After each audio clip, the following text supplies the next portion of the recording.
Assalamualaikum warahmatullahi wabarakatuh. Belakangan kita sedang gegerkan dengan peristiwa tindakan penangkapan Densus 88 yang mengakibatkan tewasnya seorang dokter, yakni Dr. Sunardi. Dr. Sunardi adalah salah satu tersangka terorisme yang terlibat dalam kelompok Jamaah Islamiyah yang terafiliasi dengan kelompok teroris Al-Qaeda. Hanya saja muncul framing di media sosial yang menampakkan bahwasanya Sunardi adalah relawan kemanusiaan. Seolah-olah Densus 88 telah melakukan kejahatan menghilangkan nyawa orang lain. Hanya saja kepada segenap kaum muslimin, bahkan segenap bangsa Indonesia, jangan memainkan framing-framing yang akan membuat keresahan. Apalagi hanya berdasarkan asumsi-asumsi yang menyebar di media sosial. Karena tindakan Densus 88 adalah tindakan penegak hukum. Maka kita semua harus menyerahkan ini kepada proses penegakan hukum. Kacamata yang dipakai adalah kacamata hukum. Dan tindakan yang kita lakukan adalah tindakan pembuktian secara hukum.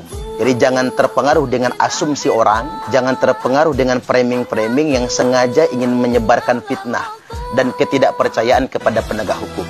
Perlu kita ketahui bahwasanya Densus 88 dalam melakukan tindakan penegakan hukum itu berdasarkan undang-undang.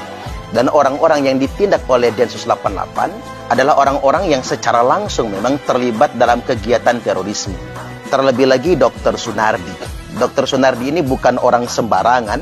Beliau ini adalah salah satu petinggi Jamaah Islamiyah atau Al-Jamaah Al-Islamiyah.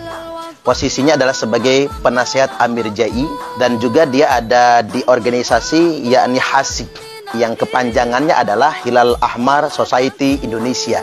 Yang organisasi ini adalah organisasi bentukan JI yang memang organisasi ini terkesan melakukan aksi-aksi kemanusiaan termasuk pengobatan gratis dan lain sebagainya. Tetapi kita tidak boleh dimanipulasi dengan kondisi ini semua. Setiap orang, siapapun dia punya sisi kemanusiaan, punya sisi humanis, punya sisi kebaikan. Tidak menutup kemungkinan orang-orang yang terlibat di organisasi teroris. Tapi fakta bahwasanya dia terlibat dalam organisasi teroris, termasuk mengeluarkan biaya untuk pendanaan organisasi teroris, ini tidak bisa kita nafikan. Dan Densus 88 memiliki bukti yang cukup banyak yang bisa dibuktikan di pengadilan akan keterlibatan orang-orang yang sudah ditindak oleh Densus 88. Dan satu hal yang mesti kita pahami bahwasanya Densus 88 dalam langkah melakukan penindakan sangat menghindari upaya menghilangkan nyawa orang lain. Terkecuali orang-orang yang sedang akan ditindak atau dilakukan penangkapan melakukan perlawanan. Nah, Dr. Sunardi melakukan perlawanan. Dia berusaha untuk kabur, dia berusaha untuk menghindar. Bahkan petugas yang sudah naik ke kabin belakang mobilnya berusaha dia jatuhkan dengan mengendari mobil dengan cara zigzag.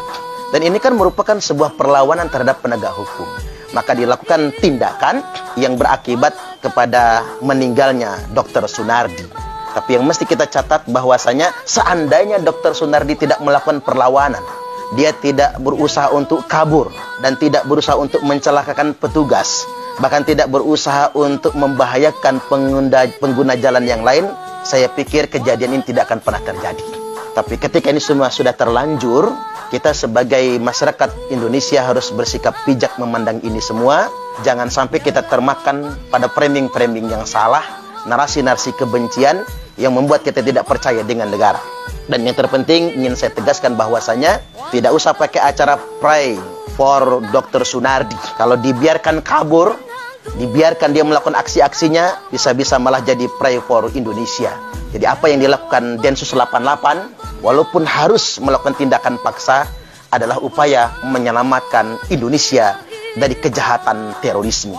Yakin dan percayalah bahwasanya seislami apapun orang, seagamis apapun orang, ketika dia melawan kepada pemerintah yang sah, melawan negara dan melakukan tindakan terorisme, maka itu adalah tindakan yang salah. Jadi